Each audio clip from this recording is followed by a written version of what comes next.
A'udzubillahi minasyaitonirrajim. Bismillahirrahmanirrahim. Assalamualaikum warahmatullahi wabarakatuh. Bismillahirrahmanirrahim. Alhamdulillahirabbil alamin wa sallallahu ala sayyidina Muhammadin wa ala alihi wa sahbihi ajma'in. Subhanaka la ilma lana illa ma 'allamtana innaka antal alimul hakim. Nawaina ta'alluma wa ta'lima wa tadhakkura wa tadhkira wa naf'a wal intifa' wal ifadata wal istifadata wal hafala tamasuki bi kitabillahi wa sunnati rasulih wa du'a ila al huda wa dalalata al khair bi tigha wajhillahi wa mardatihi wa qurbihi wa thawabihi subhanahu wa ta'ala. Amma ba'du, alhamdulillah pada malam hari ini kita kembali dapat berkumpul untuk melanjutkan pembahasan kita seputar fikih ibadah, yang mana kita banyak merujuk daripada kitab yang ditulis oleh Syekh Ibnu Sumair Al-Hadrami, yaitu Matan Safinatun Najah. Dan juga nanti insya Allah kita akan mencoba untuk menambah wawasan kita dari apa yang disampaikan oleh Syekh Muhammad Nawawi Al-Bantani dalam kitabnya Kasyifatus Sajah Syarhu Safinatin Najah. Insya Allah pada pertemuan kali ini kita akan membahas mengenai syarat-syarat toharah yang mencakup di sana adalah syarat wudhu maupun syarat mandi. Dan kita langsung saja ke apa yang disampaikan oleh Syekh Ibnu Sumair Al-Hadrami dalam kitabnya. Qala al-musannif rahimahullahu ta'ala, nafa'anallahu bi'ulumihi wa bi'ulumi masyayikhina fid dharaini amin. Faslun, ini adalah sebuah fasal fi syaraitil wudu'i yang membahas mengenai syarat-syarat wudhu. Di sini kita dapati bahwasanya yang disampaikan oleh Syekh Ibnu Sumair Al-Hadrami, ya meskipun yang bertanda kurung ini sedikit menjadi pertentangan apakah ini disampaikan oleh Syekh Ibnu Sumair Al-Hadrami atau bukan, tapi di luar daripada itu yang tertulis atau yang tersampaikan sebagaimana mengikut kepada isi matannya nanti, ya yang ditulis hanyalah wudhu. Namun pada hakikatnya di sini bukan hanya syarat-syarat wudhu, tetapi juga syarat-syarat mandi. Ya, jadi fi syaraiti al-wudu wal ghusl juga. Jadi dua hal ini memiliki syarat yang sama seperti itu. Ya, tapi yang disebutkan hanya wudhu. Lalu berikutnya kita juga harus bisa membedakan terlebih dahulu mana yang disebut syarat dan mana yang disebut dengan rukun. Baik syarat maupun rukun, keduanya sama-sama wajib dilakukan agar ibadah seorang syah. Artinya, kapan ibadah seseorang sah? Apabila dia telah melakukan syarat dan telah melakukan rukun. Tapi apa bedanya syarat dan rukun? Jawabannya adalah kalau syarat itu kharijal ibadah, sementara kalau rukun dakhilal ibadah. Jadi kalau rukun itu di dalam ibadahnya, tapi kalau syarat itu di luar ibadahnya, seperti itu. Ya, meskipun nanti syarat ini akan terus berlangsung hingga ke dalam ibadahnya, tapi dimulai sejak sebelum ibadah tersebut. Ya. Jadi syarat dan rukun memiliki kesamaan, yaitu sama-sama harus dilakukan untuk sah suatu ibadah, tapi memiliki perbedaan. Rukun itu dakhilal ibadah, di dalam ibadah, tapi kalau syarat itu kharijal ibadah, di luar daripada ibadah itu. Syurutul wudu'i asyaratun, syarat wudu ada 10, ya. Begitu juga nanti syarat mandi ada 10. Apa itu? Al-Islam. Yang pertama adalah beragama Islam. Jadi orang yang mau wudu ataupun mandi harus seorang muslim. Artinya kalau non-muslim yang wudu, non-muslim yang mandi, maka tidak sah. Berikutnya at-tamyiz, ya sudah mumayyiz, sudah bisa makan sendiri, sudah bisa minum sendiri, dan sudah bisa istinja sendiri. Sebagaimana kaidah tamyiz yang sudah pernah kita bahas sebelumnya. Artinya kalau anak bayi yang masih belum bisa makan sendiri, belum bisa minum sendiri, dan masih belum bisa untuk istinja sendiri, maka dia tidak sah ibadahnya. Berikutnya wan naqau 'anil haid wan nifas, ya bersih dari haid dan nifas. Nah, artinya apa? Ketika seseorang dalam keadaan haid maupun nifas, maka dia akan wajib mandi nanti ya dalam permasalahan yang sudah kita bahas sebelumnya. Nah, tapi dia belum bisa mandi sampai dia naqo, ya, dia bersih dari haid nifasnya. Artinya putus darah haidnya dulu, atau selesai haidnya dulu, ya, atau putus darah nifasnya, atau selesai nifasnya, seperti itu. Artinya dia tidak langsung bisa mandi ketika haid itu, tapi tunggu selesai masanya dulu, periodenya dulu, setelah itu baru dia boleh mandi. Kalaupun nanti dia belum selesai masa periode haid dan nifas, tapi dia sudah wudhu ataupun sudah mandi dengan niat ibadah, maka dia berdosa karena mempermainkan syariat Islam, ya, karena salah satu hal yang dilarang untuk orang yang haid dan nifas adalah bertoharah, ya, melakukan toharah dengan niat ibadah seperti itu, ya, karena mereka bukan ahlul ibadah saat itu. Berikutnya wa amma yamna'u wusulal ma'i ilal basyarah. Nah, di sini hanya disebutkan wa amma. Nah, tapi ada tertakdir naqa di sini. Jadi atof naqanya di sini ada dua, ya. Jadi di sini juga ada wan naqa'u amma yamna'u wusulal ma'i ilal basyarah, ya. Seseorang itu juga harus bersih dirinya dari segala hal yang dapat mencegah sampainya air ke kulit, gitu ya. Jadi misalkan kalau ada tip X yang terlalu tebal sehingga menutup kulit. Nah, sehingga kan kemudian kalau kita menyiram air yang kena itu bukan kulitnya, tapi tip X-nya itu ya, atau sesuatu apapun yang bisa menghalangi air sampai ke kulit. Karena syaratnya itu kan harus sampai ke kulit, benar-benar kulitnya. Sehingga kemudian kalau ada yang menghalangi, maka tidak sah wudhu ataupun mandinya seperti itu. Artinya belum sempurna semuanya disiram. Berikutnya, wa alla yakuna 'alal udwi ma yughayyirul ma, ya. Tidak boleh ada di anggota tubuh yang disiram, entah itu dalam keadaan wudhu ataupun mandi, sesuatu yang dapat merubah air. Nah, ini kalau kita contohkan yang biasa sering terjadi pada kita adalah ketika kita mandi wajib tapi kita menggunakan sampo atau sabun. Sehingga kemudian kalau kita langsung melakukan niat mandi dan niat wudhu tetapi kita tidak menghilangkan sabun dan samponya terlebih dahulu, maka dikhawatirkan yang kena dengan kulit kita itu bukan air suci mensucikan, air yang awalnya bersih itu, tapi sudah bercampur, sudah berubah gara-gara kecampuran sama apa namanya, sama sampo dan sabun, gitu ya. Makanya ketika kita menggunakan sampo dan sabun boleh-boleh saja, tapi setidaknya kalau cara yang terbaik supaya hindar daripada was-was dan lain sebagainya, kita siram dulu bagian itu ya, sehingga sabun dan samponya hilang dari tubuh kita, baru kemudian niat mandi wajib saat itu. Nah, begitupun kalau seandainya kita cuci tangan sekaligus wudhu kan seperti itu. Nah, itu nanti dikhawatirkan kalau seandainya kita langsung anggaplah cuci tangan atau cuci muka, kita langsung sambil wudhu, kita kan pakai apa namanya pencuci muka ya, sabun pencuci muka. Kita langsung wudhu sekaligus untuk membasuh itu. Nah, itu nanti akan dikhawatirkan yang kena ke kulit itu bukan air yang suci lagi, tapi sudah berubah karena bercampur dengan sabun gitu ya. Sehingga kemudian lebih baik dibersihkan dulu sabun dan samponya, baru kemudian niat mandi, sehingga yang terkena kulit adalah sesuatu yang memang air murni, air yang suci lagi mensucikan, bukan air yang berubah. Oleh karena itu, ini hanya sebagian contoh saja yang dapat merubah air, tapi sebenarnya banyak lagi contoh-contoh lainnya ya yang dapat merubah status air yang kena ke kulit seperti itu. Nah, makanya kita harus menjaga diri jangan sampai kemudian anggota tubuh kita ini ya ada sesuatu yang dapat merubah status air itu. Karena yang harus kena ke kulit adalah air yang suci lagi mensucikan. Lalu berikutnya wal ilmu bi fardiyatihi. Nah, seseorang yang berwudu harus mengetahui bahwasanya yang dia lakukan itu adalah sesuatu yang fardu. Artinya wudunya wudu yang fardu atau mandinya mandi yang fardu, ya, bukan sesuatu yang tidak fardu seperti itu. Jadi memang saya wudunya ini saya wudu fardu karena saya mau sholat. Nah, sholat syaratnya adalah toharoh, ya berarti saya harus wudu karena ini adalah wudu yang fardu juga. Gitu. Mandi mandi wajib gitu juga seperti itu. Berikutnya wa la ya'taqida fardhan min furudihi sunnatan, ya. Seseorang yang berwudu ataupun mandi, dia tidak boleh meyakini salah satu fardu daripada fardu-fardu mandi ataupun fardu-fardu wudu adalah sesuatu yang sunnah. Jadi kalau dia menganggap saya basuh muka tapi ini sunnah, atau saya basuh tangan tapi itu sunnah dalam wudu, gitu ya, maka dia tidak sah wudunya. Jadi dia harus meyakini bahwasanya semua yang fardu adalah fardu, ya. Nanti kalau yang sunnah dianggap fardu itu nanti ada rincian tersendiri yang akan disampaikan oleh Syekh Muhammad Nawawi Al-Bantani dalam kitab Kasyifatus Sajjah. Intinya adalah segala yang fardu harus diyakini adalah itu adalah fardu. Ya, jadi kenapa kamu basuh muka? Karena fardu. Kenapa basuh tangan? Karena fardu. Kenapa basuh kaki? Karena fardu. Kenapa basuh kepala? Karena fardu. Kalau dalam mandi, kenapa seluruh tubuh dibasuh? Karena semuanya fardu. Seperti itu. Ya, jadi harus meyakini kalau fardu itu memang fardu.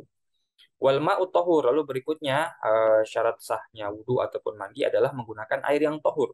Nah, ini sempat kita bahas pada pertemuan sebelumnya. Air itu ada al-ma'ut tahur, ada al-ma'ut tahir, ada al-ma'u an-najis. Nah, yang boleh digunakan atau sah digunakan untuk wudhu ataupun mandi adalah al-ma'ut tahur saja. Ya, adapun al-ma'ut tahir atau al-ma' an-najis maka dia tidak sah digunakan untuk berwudhu seperti itu. Berikutnya wadukhulul waqti wal muwalatu lidaimil hadas. Nah, lalu pada dasarnya syarat untuk umum untuk semua kalangan itu hanya berakhir sampai di sini. Ya, sampai al-maut tahur. Nah, dua syarat berikutnya dukhulul waqt dan al-muwalah, dua terakhir ini pada dasarnya itu bukan syarat untuk umum, tapi syarat untuk kondisi khusus seseorang, yaitu siapa? Orang yang namanya daimul hadas, selalu berhadas. Nah, bentuknya biasanya seperti salis. Ya, salis itu orang yang selalu buang air kecil, selalu menetes buang air kecil, sehingga kan dia selalu berhadas. Atau istihadah, orang yang selalu mengeluarkan darah.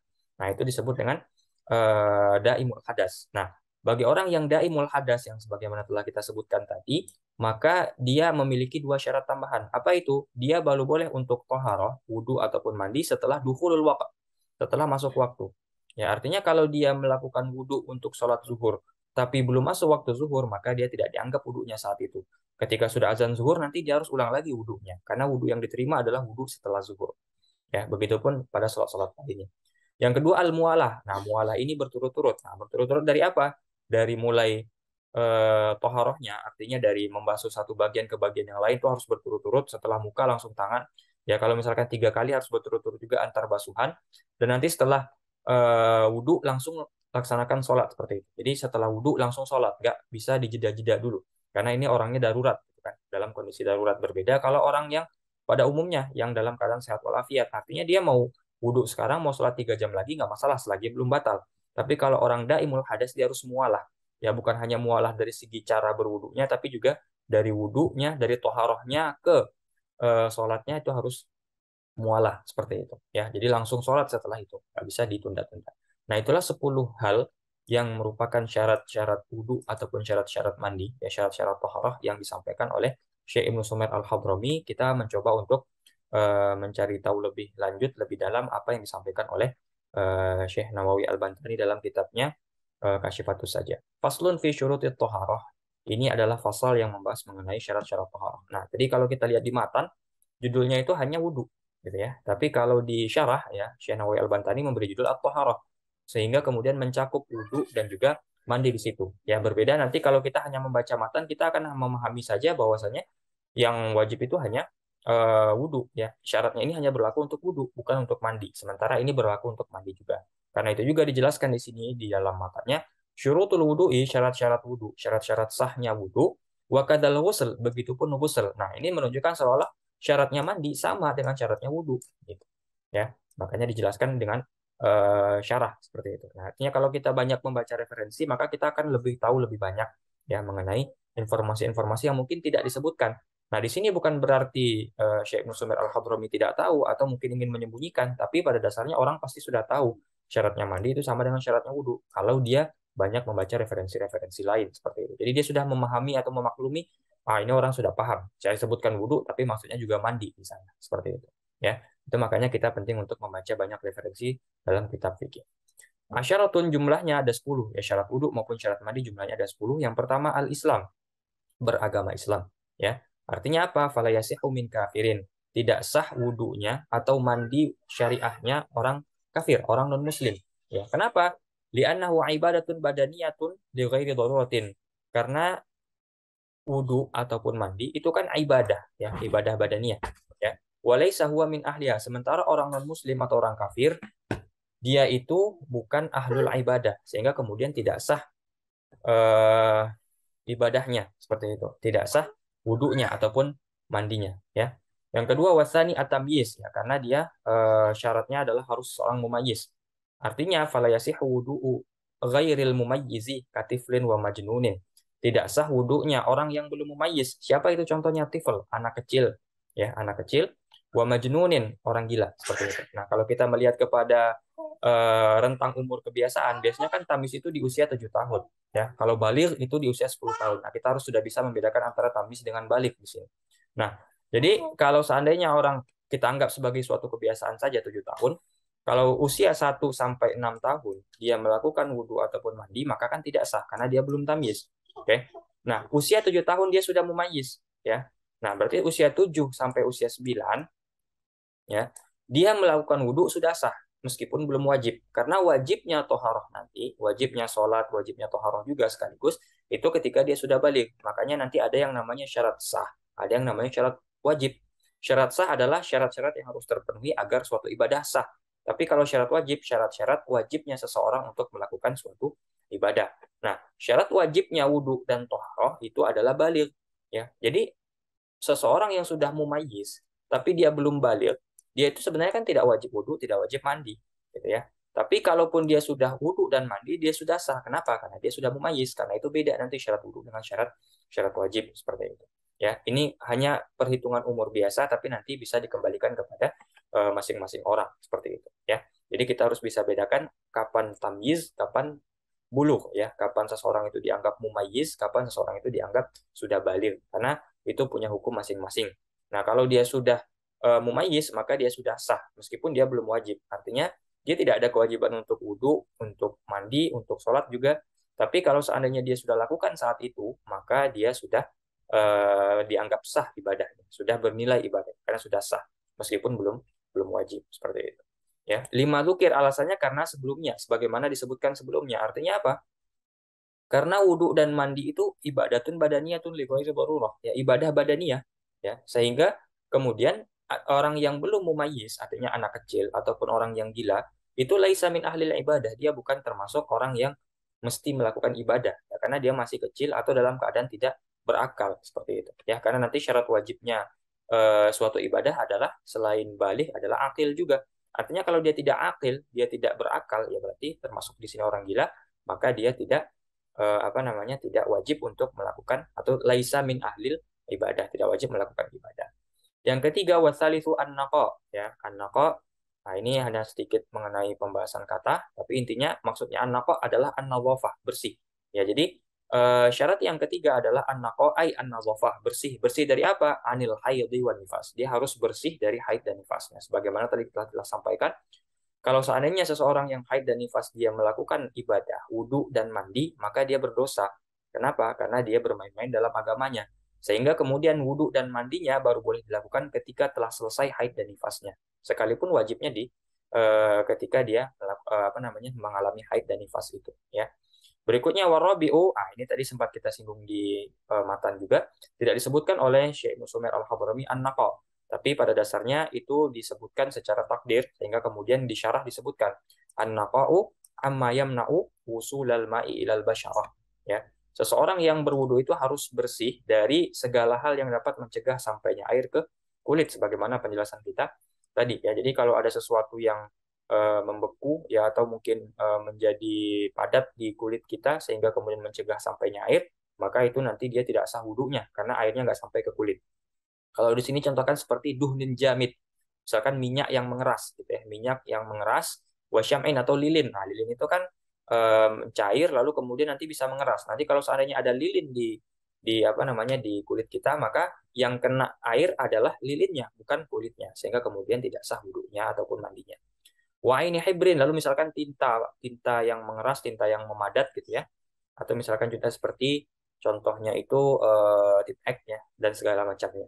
Lalu berikutnya henna ya, henna itu kan inai. Nah, dalam arti henna ini bukan berarti tidak boleh menggunakan inai ya, tapi inai yang masih ada ainuhu ya, masih ada sesuatu yang zat-zatnya, sehingga kemudian yang kena itu kan bukan kukunya tapi zat-zatnya itu gitu ya.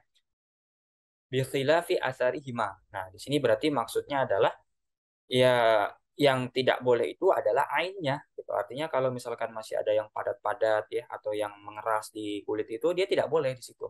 Tapi kalau yang tersisa hanya asarnya sebagaimana henna tadi ya. Jadi kalau hennanya masih ada zat-zatnya itu yang kena kan zatnya itu bukan kulitnya. Tapi kalau sudah dibuang, sudah dicuci, nah akan ada perubahan di kuku gitu kan henna itu. Ada perubahan di kuku sehingga kemudian kan itu bukan ain tapi asar. Nah, sehingga diperbolehkan. Begitupun dengan tinta. Tinta kalau keras memadat tebal gitu ya, sehingga nggak kena kulit itu nggak boleh. Tapi kalau sudah dibersihkan sedikit, masih ada sisa-sisanya, masih ada nampak garis-garis di kulit itu ya, yang kelihatan itu kalau seandainya kita ada tinta ataupun tipek di kulit, nah maka itu tidak masalah. Kenapa? Karena sudah kena kulit ya, karena asarnya yang tertinggal, bukan lagi ainnya. Tapi kalau masih ada ainnya, maka dia harus dibersihkan dulu ainnya, baru kemudian dia berwudu ataupun mandi gitu ya. Jadi beda antara hukum ainnya dengan asarnya. Kalau ainnya dia yang kena adalah ain bukan kulit, tapi kalau asar dia langsung kena kulit, hanya sisa-sisa saja. Sisa-sisa warna kan tidak mempengaruhi sampainya air ke kulit seperti itu. Tapi nanti berbeda kasusnya kalau seandainya kena di nomor 5 bisa merubah air yang sampai ke kulit, maka itu nanti kena di nomor 5. Syarat nomor 5.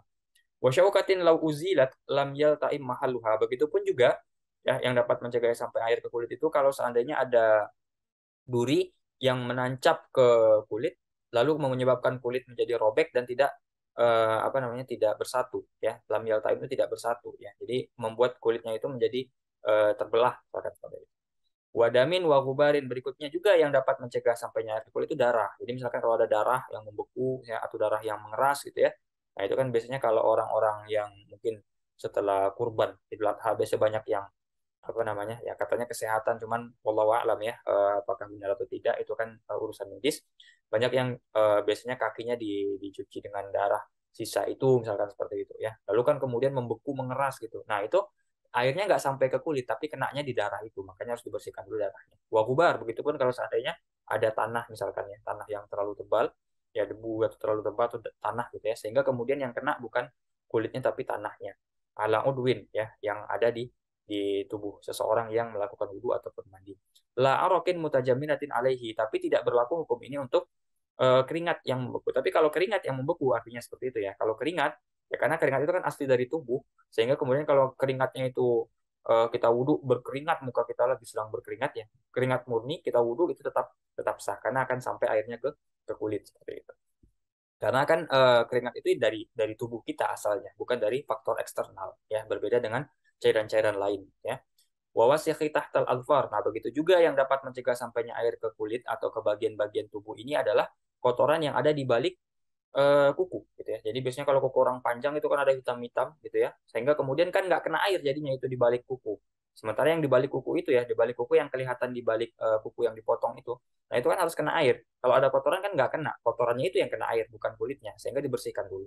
Ya makanya dianjurkan jangan apa namanya panjang-panjang kukunya karena nanti akan menyulitkan kita menyapu atau membersihkan apa yang ada di balik kuku ini seperti itu. Ya, jadi harus hati-hati itu, harus teliti dalam membersihkan kuku ketika berwudu maupun mandi ya, apalagi mandi ya. Mandi itu nanti nggak bisa langsung siram-siram tapi tangan lupa, itu nanti nggak sah mandinya karena seluruh tubuh harus dibasuh gitu ya.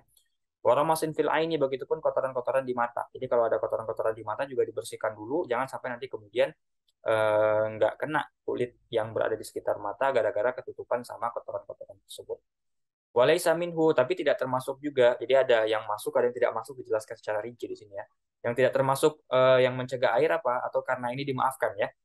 Tobuun asura zawaluhu fayu'fa anhu, ini juga sudah dibahas dalam pertemuan sebelumnya. Jadi kalau misalkan di kulit atau terutama ini di kulit kepala ya, ada sesuatu yang mengeras tapi tidak bisa dihilangkan ya, sulit untuk dihilangkan misalkan. Jadi sehingga kemudian seolah-olah kulitnya itu kan ketutupi sesuatu itu ya. Dan ini dia tidak bisa dihilangkan karena keras sekali gitu ya. Mungkin nanti kalau dihilangkan jadi luka atau sebagainya, fayufa anhu, maka itu dimaafkan. Jadi tidak masalah ya. Wa kadza qishratud dumal, begitu juga dimaafkan kalau seandainya di kulit kita itu ada kulit bisul. Jadi kalau bisul itu kan biasanya agak membenjol sedikit ya, ada kulit baru misalkan seperti itu. Nah, itu kita nggak perlu hilangkan bisulnya, nah, nanti kan jadi celaka orangnya. Tapi sudah kena itu sudah cukup, karena pada hakikatnya bisul itu kan juga bagian kulit tubuh juga seperti itu ya, meskipun membenjol atau itu bagian sendiri yang bisa dibuang seperti itu ya. Ba'da khuruji ma fihi wa in sahulat izalatuha. Sekalipun bisa dihilangkan dengan mudah, tapi nggak perlu dilakukan karena itu sudah cukup untuk kena kulit. Jadi disebut dengan kena kulit. Ya bal aula minal araq. Bahkan kalau kita perbandingkan dengan apa namanya dengan keringat ya, itu lebih lebih sulit untuk apa namanya untuk terkena kulit ya dibandingkan dengan keringat ya. Di ana hajuzun minal badan ya. Kenapa dianggap kemudian keringat maupun bisul tadi, kulit bisul tadi itu tidak perlu untuk dihilangkan ya, karena juz'un minal badan ya, karena keduanya adalah bagian dari tubuh pada dasarnya ya. Wal khamisu, yang kelima daripada syarat mandi ataupun syarat wudu, alla yakuna 'alal udwi ma yughayyirul ma. Ya, tidak ada di tubuh seseorang itu apapun yang dapat merubah status air. Tadi sempat kita jelaskan panjang lebar di awal ya, di mata ya. Kalau di sini contohkan seperti za'afaran ya, minyak za'afaran wa sandal. Sandal ini seperti minyak cendana. Ibaratnya ada minyak-minyak yang kalau kena air maka airnya kan bersatu dengan minyak itu berubah. Nah, yang kena kulit itu yang berubah itu bukan air yang suci mensucikannya, gitu ya. Tapi kalau kita yang lebih sering terjadi itu adalah ketika apa namanya sabun dan sampo, gitu ya. Kita mandi wajib ya, sampo, sabun, bahkan cuci muka ya, sabun cuci muka. Lalu kita langsung niat wudhu, niat seperti itu. Nah, itu kan pergi, memang nanti bersih ya, tapi kan nggak suci. Kenapa? Karena nggak kena kulit yang air suci mensucikannya. Maka karena itu hilangkan dulu sampo, sabun dan segala macamnya, barulah kemudian disiram pakai air lagi yang mana itu merupakan niat dari wajib mandinya seperti itu. Begitupun kalau wudhu, kebetulan kita sekalian basuh muka, jangan sekalian. Jadi selesaikan dulu basuh mukanya baru nanti wudhu kemudian. Sehingga kemudian yang kena kulit memang murni air suci mensucikan, bukan air yang sudah berubah statusnya, gitu ya. Lalu berikutnya wasadisu yang keenam al-ilmu bi fardiyatihi, mengetahui kefarduan wudu atau kefarduan mandi. Jadi kan kita melakukan wudu itu wudu yang wajib karena kita akan melaksanakan sholat yang wajib, ya. Begitupun mandinya mandi wajib karena kita akan melakukan sesuatu yang wajib setelahnya. Sehingga kemudian kita harus meyakini itu adalah sesuatu yang wajib. Maksudnya apa? Al-ilmu bi kauni kullin minal wudu'i wal ghusli fardhon. Ya, kita meyakini mengetahui bahwasanya setiap yang kita lakukan dari wudu maupun mandi itu adalah sesuatu yang fardu. Itu ya, tadi sempat kita singgung ya. Apa itu maksudnya fardu? Ini penjelasannya majusabu ala fi'lihi wa yu'aqabu ala tarkihi, dikerjakan berpahala, ditinggalkan berdosa. Ya, li'anna al-jahila bi fardiyatihi ghairu mutamakkinin minal jazmi biniyah. Karena kalau orang yang nggak tahu kefarduan wudu ataupun mandi, maka dia tidak bisa yakin, tidak bisa jazm, tidak bisa mantap dengan niatnya. Gitu ya. Jadi saya ini mandi wajib atau mandi kebiasaan? Saya ini wudu yang wajib atau tajdidul wudu atau bagaimana ceritanya gitu. Sehingga kemudian jazm itu, oh saya ini wudu yang wajib. Nah, saya ini mandi yang wajib gitu ya. Ini mandi wajib atau mandi sunnah nanti kan nggak jazmnya gitu ya.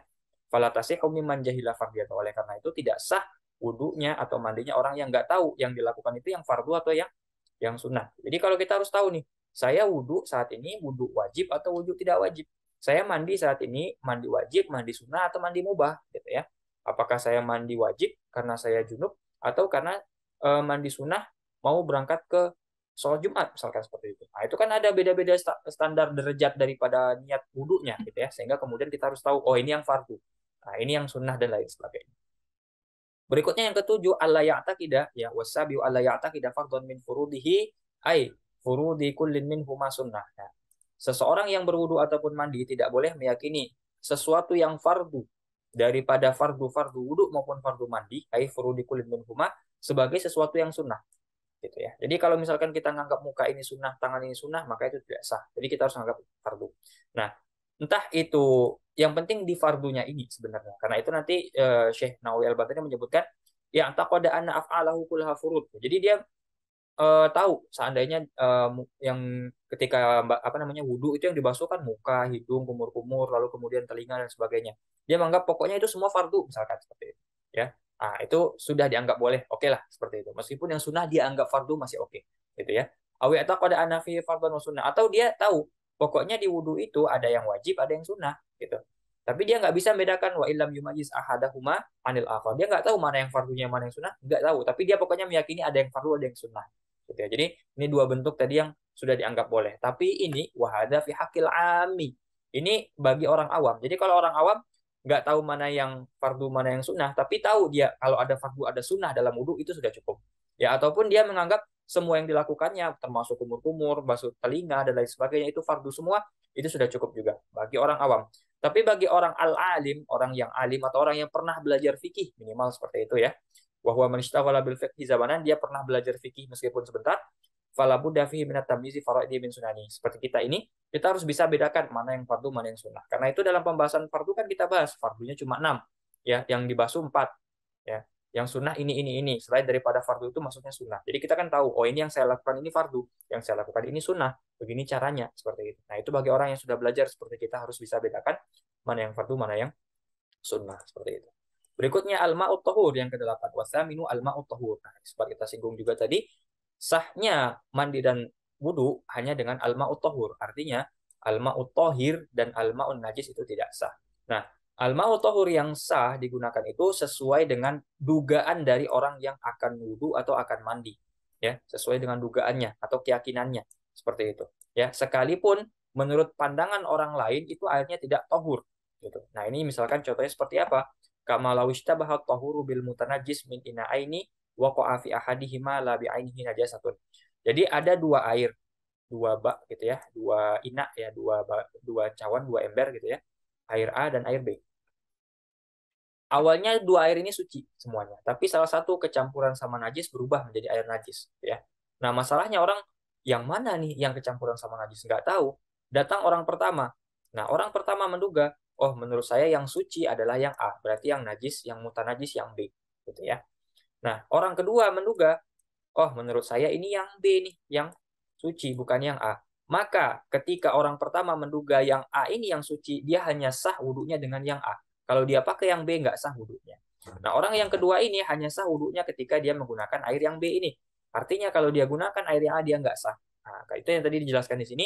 Jadi al-ma'ut tahur itu menurut pandangan orang yang mau wudu gitu ya. Jadi kalau misalkan si B menduga, si A, si orang kedua ini menduga yang suci si B, berarti kan yang suci menurut dia si B. Si A nggak boleh taklid ya kepada si B karena dia menduga yang A ini gitu ya. Maka sesuai dengan dugaan masing-masing. Nah, makanya di sini fadhanna kullu syakhsin taharata ina'ihi fatawaddo'a. Yang orang pertama menduga yang A yang suci, orang kedua menduga yang B yang suci. Fatawat doa masing-masing wudhu dengan keyakinan mereka sendiri-sendiri. Tapi salah satunya pasti ini ada yang bercampur sama najis ini, seperti itu, ya. Fatoharatu kullin minhuma sahih, maka wudhu keduanya dianggap sah. Meskipun salah satunya menggunakan air najis. Karena nggak ada yang tahu, hanya dugaan-dugaan saja. Kebetulan dugaan mereka berbeda. Gitu ya. Jadi sesuai dugaan kita, menurut kita ini air suci atau tidak, al-ma'u tahur atau tidak. Kalau menurut kita al-ma'u tahur maka sah. Tapi kalau kita menduga ini sudah tidak tohur lagi, sudah tohir atau sudah najis bahkan sudah mutanajis, tapi kita paksakan wudhu kita nggak sah karena sesuai dengan keyakinan atau dugaan kita seperti itu ya. Falayasihul wudhu. Nah, ketika disebutkan syaratnya al-ma'ut tohur, maka tidak sah wudhu menggunakan ataupun mandi menggunakan air mustakmal atau mutaghayyiran taghayyiran kathiran, yang mana kedua hal ini merupakan pembagian daripada al-ma'u at-tahir. Ya, jadi al-ma'ut tahir kemarin kita bahas ada dua ya, air mustakmal dengan 4 syaratnya, dan yang kedua adalah air yang sudah berubah karena kecampuran sesuatu yang suci ya, dan perubahannya itu sangat terlihat ya, sehingga kemudian sudah tidak dianggap lagi sebagai air mutlak seperti itu ya. Nah, di sini hanya disebutkan yang tidak boleh itu adalah al-ma'ut tahir. Apakah kemudian kita bisa katakan kalau al-ma'ul mutanajis atau al-ma'u najis boleh digunakan untuk toharah? Jawabannya tidak juga. Kenapa? Karena tohir saja sudah tidak bisa, apalagi al-ma'ul mutanajis seperti itu ya. Karena itu tadi kita sebutkan di awal, ketika syaratnya al-ma'ut tahur, maka al-ma'ut tahir dan al-ma'ul najis tidak bisa digunakan untuk toharah seperti itu ya. Berikutnya watasi'u. Nah, ini yang terakhir, yang ke-9 dan ke-10 sebagaimana kita sebutkan tadi di awal, itu untuk orang tertentu, yaitu daimul hadas, orang yang selalu berhadas ya. Apa tambahan syaratnya? Dukhulul waqt. Artinya fi toharoh tidak daimul hadas. Harus masuk waktu pada toharohnya orang yang daimul hadas. Jadi kalau orang daimul hadas dia harus nunggu masuk waktu sholat dulu baru kemudian dia bisa toharoh ya. Contohnya seperti orang mustahadah, orang yang selalu mengeluarkan darah. Falau tatahhara qabla dukhulihi lam tasihha. Kalau ada dia orang yang daimul hadas, dia sudah wudu, sudah mandi sebelum masuk waktu sholat, maka dia tidak sah wudu dan sholatnya. Kenapa? Karena pada dasarnya wudu dan sholatnya itu darurat kan, dalam arti dia tidak menghilangkan hadasnya, karena dia selalu berhadas gitu kan, selalu mengeluarkan darah, selalu mengeluarkan buang air kecil seperti itu. Sehingga kemudian yang membuat dia wudhu itu kan karena darurat mau sholat gitu ya. Nah, sehingga kalau belum masuk waktu sholat, apa yang membuat dia darurat? Nggak ada lagi daruratnya. Di sini jelaskan li'annaha taharatu darurah, karena toharohnya orang yang daimul hadas itu darurat sifatnya. Sementara kalau belum masuk waktu, tidak ada darurat saat itu, sehingga kemudian tidak sah wudhu dan mandinya gitu ya. Nah, yang ke-10 juga untuk daimul hadas saja, al-mualah ya, berturut-turut, ai bainal a'dha, dalam membasuh masing-masing anggota dengan anggota yang lain. Jadi setelah muka langsung tangan, setelah tangan langsung kepala, setelah kepala langsung kaki gitu ya. Wal mualatu bainal ghasalat. Nah, begitupun kalau misalkan dilakukan 3 kali harus berturut-turut dengan cepat gitu ya. Jadi setelah muka sekali, yang kedua langsung, yang ketiga langsung gitu ya. Jangan ditunda-tunda. Ya, berbeda nanti kalau seandainya orang yang normal gitu ya, sebagaimana telah kita bahas sebelumnya ya. Wal mualatu baina ajza'il wudu al wahidi lidaimil hadas. Nah, begitupun mengenai bagian-bagian tubuh yang lain ya, dalam arti muka ke tangan tadi sebagaimana telah dijelaskan ya, dan termasuk juga yang harus berturut-turut setelah toharoh langsung sholat gitu ya, nggak bisa langsung apa namanya, nggak bisa ditunda-tunda, langsung sholat ya, harus berturut-turut juga seperti itu. Nah, ini berlaku untuk lidah imil hadas. Nah, tadi kalau kita baca dari matanya itu kan lidah imil hadas hanya di nomor 10 gitu ya, jadi wadukhulul waqt wal mualatu lidah imil hadas gitu ya. Nah, seolah-olah kalau orang baca matan, lidah imil hadas ini hanya masuk ke nomor 10. Jadi mualah saja yang nomor 10. Dukhulul waqt berlaku untuk umum. Tapi sebenarnya ini berlaku untuk nomor 9, nomor 10 gitu ya. Karena itu ditegaskan lagi oleh Syekh Nawawi Al-Bantani, wa hadzal qaid, artinya qaid apa? Daimil hadas ini ya, qaid khusus syarat ini untuk orang yang daimul hadas, rajiun lihatainil mas'alataini, dikembalikan ke masalah nomor 9, nomor 10 gitu ya. Dua terakhir gitu ya. Jadi jangan hanya menyangka nomor 10 saja, tapi nomor 9 itu juga untuk orang yang daimul hadas ya. Kama alimta, sebagaimana kamu telah ketahui. Nah, dari kalimat ini kita mengetahui bahwasanya apa? Kitab Safinatun Najah ini biasanya tidak digunakan sebagai kitab awal untuk mengkaji fikih gitu ya. Tapi ada kitab lainnya dulu yang kita bahas sebelumnya. Apa itu? Misalkan seperti Arisalatul Jami'ah ya, kitab Arisalatul Al-Jami'ah seperti itu. Nah, kitab ini biasanya digunakan terlebih dahulu sebelum kitab Safinatun Najah gitu ya. Karena nanti kalau sudah bahas Risalatul Jamiah tahu bahwasanya nanti dua syarat yang terakhir ini untuk daimul hadas. Makanya di sini disebutkan ya sebagaimana kamu telah tahu ini kan. Nah, seperti itu. Karena kita sudah pernah belajar ini sebelumnya dari kitab Risalatul Jamiah seperti itu. Makanya ada tingkatan-tingkatan belajar kitab fikih ya seperti itu. Jadi kita sudah tahu yang lidah imil hadas qaid ini ya syarat yang daimul hadas itu tidak hanya nomor 10 tapi juga nomor 9 seperti itu. Wallahu a'lam, demikian pembahasan kita pada pertemuan hari ini. Semoga bermanfaat. Kita cukupkan naktafi bihadzal qadar. Wassallallahu ala sayyidina Muhammadin wa ala alihi wa sahbihi wasallam. Walhamdulillahirabbil alamin. Akhirul kalam. Wabillahi taufiq wal hidayah. Wassalamualaikum warahmatullahi wabarakatuh.